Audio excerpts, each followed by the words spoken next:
দিল্লি থেকে দুই বন্ধু সম্রাট আর স্বস্তিক মসৌরি ঘুরতে গিয়ে এক ভয়ঙ্কর অভিজ্ঞতার মুখোমুখি হয়।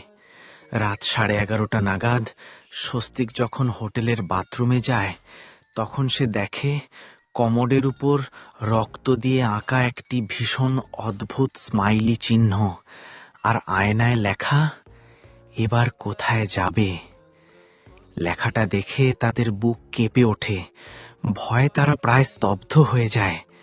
ঠিক রাত 2:27 হঠাৎ তাদের ঘরের দরজায় কড়া নাড়ার শব্দ হয়। কেউ একজন বাইরে থেকে তাদের নাম ধরে ডাকতে থাকে, কিন্তু দরজা খুলে বাইরে তাকাতেই তারা দেখে সেখানে কেউ নেই। চারদিকে শুধু নিস্তব্ধতা আর ঠান্ডা হাওয়া। পরের দিন তারা যায় ল্যাম্বি দেহার মাইন্সে। সেখানে গিয়ে তারা দেখতে পায় দুই ইংরেজ বাচ্চা তাদের খেলার জন্য ডাকছে। অদ্ভুতভাবে সেই বাচ্চাদের উপস্থিতি যেন বাস্তব, তবু অস্বাভাবিক।